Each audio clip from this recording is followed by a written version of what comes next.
Welcome to this sizzling hot video on kitchen and cooking vocabulary. We're about to whisk you away to a world of sauteing pans, simmering pots and baking delights. Whether you're a seasoned chef or a newbie in the kitchen, you're sure to find plenty of food for thought in this tasty lesson. So let's get cooking and learn the words, phrases and idioms that you need to know to spice up your vocabulary. Hi, I'm Dylan and welcome to my kitchen. I hope you're hungry because today we are going to cook up a storm. When we cook up a storm, we put a lot of effort or enthusiasm into our cooking. For example, I cook up a storm on Christmas Day. This means I put an extra amount of enthusiasm and effort into the meals I cook on Christmas Day. I hope our first phrase has whet your appetite for more useful cooking vocabulary. If something whets your appetite, it leaves you wanting more of that thing. We can use it with regards to food and drink. For example, the heavenly smell has really whet my appetite. But we can also use it in any context where one thing increases your desire for something else. For example, the advert for the new film really whetted my appetite. I can't wait to see it. Whet, W-H-E-T, is an old English word which means to sharpen. So when we talk about whetting our appetite, be sure to include the H, W-H-E-T. This is a regular verb. So if we use it in the past simple or in the present continuous, we use a double T, whetted in the past or whetting in the continuous. Now that your appetite is whetted, let's go into the kitchen and start to prep. Okay, I'm sure most of you are familiar with the word prepare, which means to get something ready or to make something for later on, but we can shorten it to prep, and we often do so when talking about preparing food for cooking later on. We can use prep as a verb. For example, Sonia preps her dinner before she goes to work. We can also use it as a noun. Let's go into the kitchen and do some prep.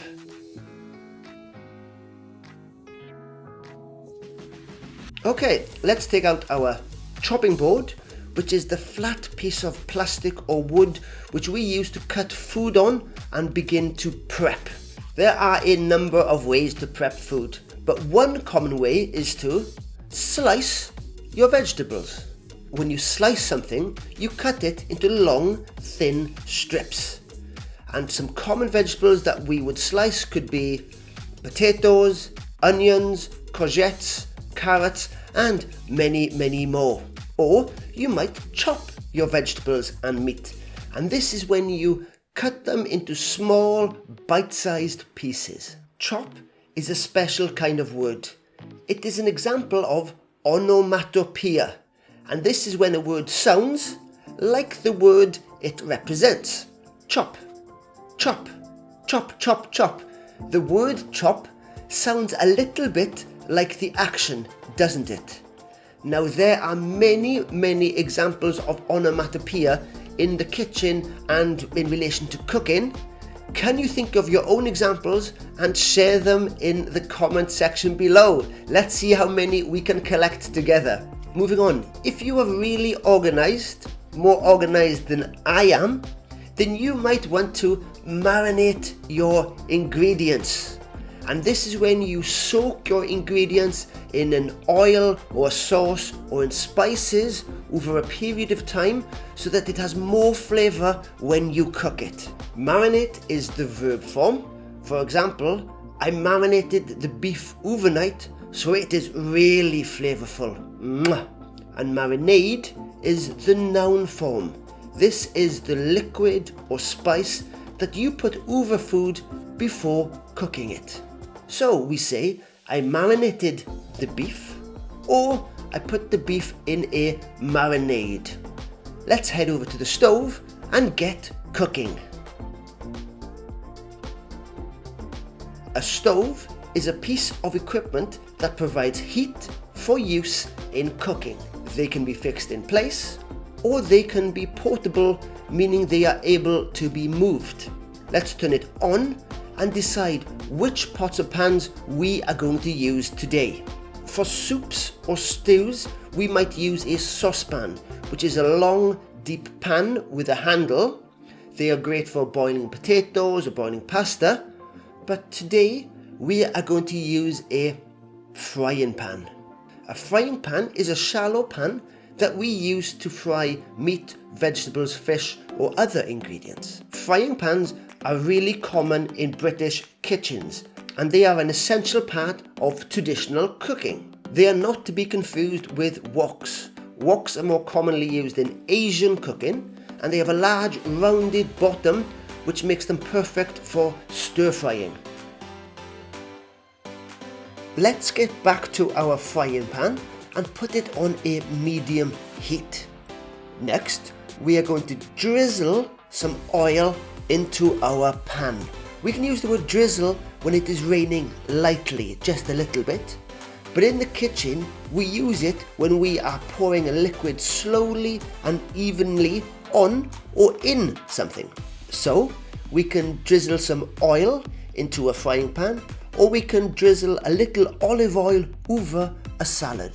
When the oil is nice and hot, we can add some sliced ginger and garlic. To add something means to put it into the food. So in this case, we are adding ginger and garlic. We are putting it into the pan.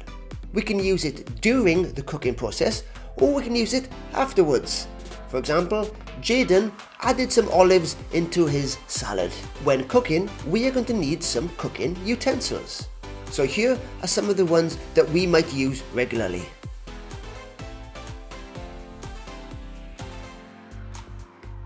You might need a ladle, tongs,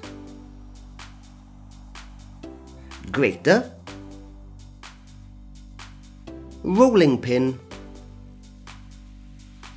tin opener, or a measuring jug. Okay, back to our meal. Next, we are going to fry our ingredients. This is when we cook them in shallow oil in a pan, in this case, a frying pan. So let's add our meat and vegetables to the oil, ginger and garlic that are already in the pan. Fry is a verb. For example, Nadia is frying eggs. Okay, we're nearly done. But before we finish cooking, we're going to add a little seasoning. Seasoning is a noun, and it is something we do at the end of the cooking process or at the table.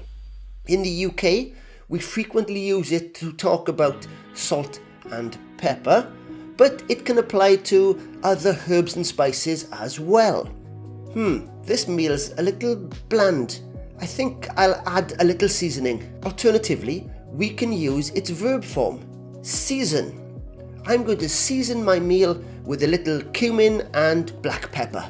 At last, the meal is ready. Yes, the cooking is done, and now it is time to plate up. This means to put the food onto the plates, and often means in an attractive or stylish way to make it look particularly delicious. For example, dinner's ready, I'm going to plate up now. Alternative versions of this phrase include dish up and serve up. Take your seat, I'm about to dish up.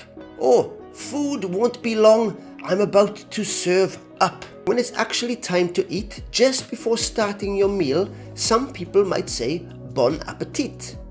As you might be able to tell from its pronunciation and spelling, this originally comes from the French, but we do commonly use it in English too. There are two common ways that this can be pronounced. You can say bon appetit with a long E sound at the end, which is closer to the original French, or you can pronounce it bon appetit with a T sound at the end. Both are fine, it's down to your personal preference. Yum yum, that was delicious. But what are some common ways to describe the foods we like? Well, the classic, the one that most students know, is of course delicious. Some other words that are specifically used for delicious food and drink include scrumptious, tasty, and yummy. Now that we have had our delicious, tasty, scrumptious, yummy meal, it is time to finish our lesson on kitchen and cooking vocabulary. All the words and phrases that we've looked at are on the side here, so be sure to practice them. Write them down, make example sentences. You can do this in your notebook or in the comment section. The more you study them, the easier it will be to remember them. Let us know your favourite vocabulary you have learned today and any other words you think we've missed. And be sure to like, comment and subscribe here on YouTube. And of course, you can check us out on Facebook, Instagram and TikTok. Or you can find lots and lots more grammar, pronunciation, spelling, vocabulary and lots more on our website at bbclearningenglish.com. If you enjoy food and cooking, I'm sure you'd also love our lesson on eating out, which you can find here. And that's it for us. Happy cooking, enjoy your week, bon appetit, bye!